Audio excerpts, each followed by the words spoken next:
বন্ধুরা, আমরা আগের ভিডিওতে স্কুল নম্বর 13 ক্লাস 7 পরিবেশ ও বিজ্ঞানের কোশ্চেন আনসার গুলো সলভ করছি। আজ আমরা ক্লাস 7 রায়ো মার্টিনের পরিবেশ ও বিজ্ঞানের স্কুল নম্বর 14 কোশ্চেন আনসার গুলো সলভ করব। তো প্রথম যে এমসিকিউ আছে দেখে নেই। ফারেনহাইট থার্মোমিটার দিয়ে সর্বনিম্ন কত তাপমাত্রা মাপা যায়? অ্যান্সারটা হবে 32 ডিগ্রি ফারেনহাইট। লিনতাপ পদার্থের অবস্থান্তর ঘটায়। সি, ক্যালোরির যে ভৌত রাশির একক সেটি হলো তাপ। ডাক্তারি থার্মোমিটারে কোন স্কেল দেওয়া থাকে? উত্তর হবে ডি, ফারেনহাইট স্কেল। যে মৌলটির নাম ল্যাটিন ভাষার নাম থেকে গৃহীত হয়েছে তার চিহ্ন হলো Hg. D, zinc ion phosphate মূলক দিয়ে গঠিত যৌগের সংকেত হলো 6 ডি। ক্যালসিয়াম ও পরমাণু দুটি ইলেকট্রন বর্জন করলে উৎপন্ন হবে 7 বি। পরমাণু কেন্দ্রকের মোট প্রোটন সংখ্যাকে বলা হয় 8 এ। পারমাণবিক সংখ্যা। একটি সংশ্লেষিত খাদ্য হলো কোল্ড ড্রিঙ্কস।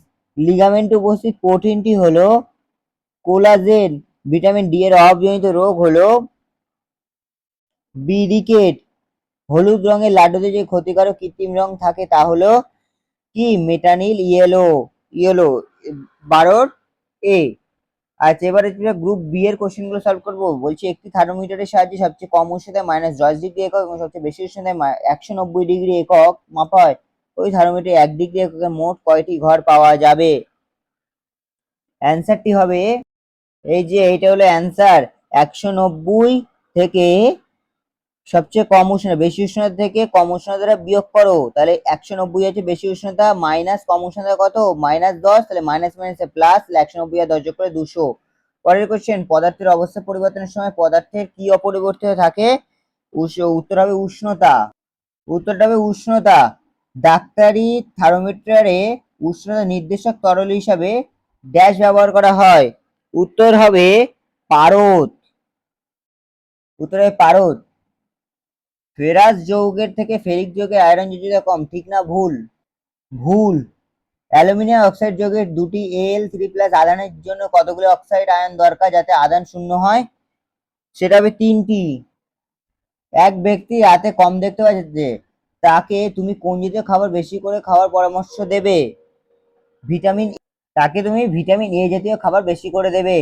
এর ভিতর কোনটা আলাদা? প্রোটিন, ফ্যাট, কার্বোহাইড্রেট আর ভিটামিন। এর ভিতরে ভিটামিন হচ্ছে আলাদা। ঠিক আছে, প্রথম জোটটি সম্পর্ক বুঝে, দ্বিতীয় জোটটি শূন্যের সঙ্গে উপযুক্ত সহযোগ, গয়টার আয়োডিন। তাহলে উচ্চ রক্তচাপ কি হবে? সোডিয়াম। আমি এখানে সংকেতটা লিখে দিলাম এন এ, সোডিয়ামের সংকেত।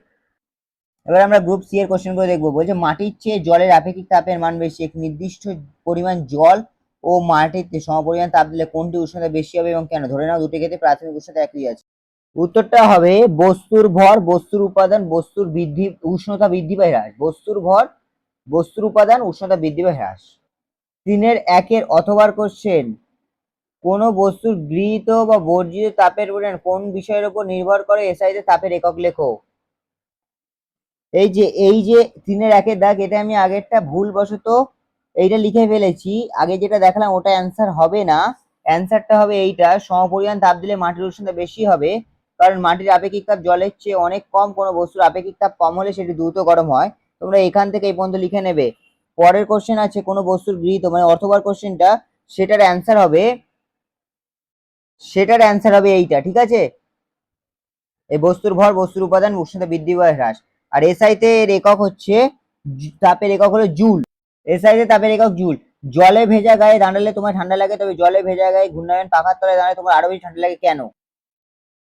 জলে ভেজা গায়ে দাঁড়ালে দেহের জল স্বাভাবিক উষ্ণতায় বাষ্পায়নের জন্য প্রয়োজনীয় লিন তাপ দেহ থেকে সংগ্রহ করে, ফলে আমাদের ঠান্ডা লাগে। তবে জলে ভেজা গায়ে ঘূর্ণায়মান পাখার তলায় দাঁড়ালে আমাদের আরো বেশি ঠান্ডা লাগে। তার কারণ বায়ুপ্রবাহের বেগ বেশি হওয়ায় ভিজে দেহের উপরিতল থেকে জলের বাষ্পায়ন অতি দ্রুত ও বেশি পরিমাণে ঘটে। বাষ্পীভবনের জন্য প্রয়োজনীয় লিন তাপ আমাদের দেহ থেকে অতি দ্রুত গৃহীত হয়, তাই বেশি ঠান্ডা অনুভব হয়। পরের কোশ্চেন, তুতের জলীয় দ্রবণে একটি লোহার পেরেক ডুবিয়ে দিলে কিছুক্ষণ পরে কি পরিবর্তন দেখবে তা বিক্রিয়া সমীকরণে লেখে। এটি কি ধরনের বিক্রিয়া? এই যে এইটা হচ্ছে অ্যান্সার। ঠিক আছে, ঠিক আছে, এটা তোমাদের রায়মার্টিন 184 নম্বর পেজে আছে, আর এটা হচ্ছে প্রতিস্থাপন বিক্রিয়া, এখানে দেখো লেখা রয়েছে, আর এই হচ্ছে বিক্রিয়া। ঠিক আছে, Fe2O3 প্লাস Al2O3 Fe সমীকরণটি সমতুবিধান করে এটি কি ধরনের বিক্রিয়া তা লেখো। এই যে Fe2O3 plus 2Al Al2O3 plus 2Fe, এটা হচ্ছে প্রতিস্থাপন বিক্রিয়া। একটি এম ধাতু সালফেট সংকেত M2SO4 3 হলে এম ধাতু নাইট্রেট ও কার্বনেট যৌগটি সংকেত লেখো। এই যে নাইট্রেট হচ্ছে MnO3 ব্র্যাকেটের বাইরে 3, আর কার্বনেট হচ্ছে M2CO3 ব্র্যাকেটের ভিতরে। প্রতিদিন চাউমিন, এগরোল, পেস্ট্রি, বিরিয়ানি ইত্যাদি ফাস্টফুড জাতীয় খাবার খেলে কি ক্ষতি হতে পারে? এই যে 62 নম্বর কোশ্চেনটা তোমরা এখান থেকে এই পর্যন্ত অ্যান্সারটা লিখে দেবে। ঠিক আছে, এটা তোমাদের রায়মার্টিন 284 নম্বর পেজে আছে। পরের কোশ্চেন বলছে সংশ্লেষিত খাদ্য কাকে বলে, উদাহরণ দাও।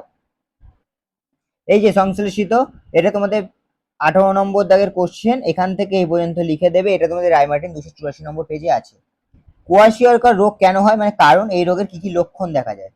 কারণটা হচ্ছে খাদ্য উপযুক্ত প্রোটিনের অভাব ঘটলে এই ধরনের রোগ হয়। ঠিক আছে, আর লক্ষণ হচ্ছে শিশুটির চামড়া গাঢ় বর্ণের ও পেট ফোলা, দেখে দেখে মনে হয় চোখগুলো ঠিকরে বাইরে বেরিয়ে আসে, এগুলো হচ্ছে তোমরা এটা তোমাদের পাঠ্য বইয়ে 158 নম্বর পেজে আছে, তোমরা এখান থেকে দেখে দেখে করে নিও।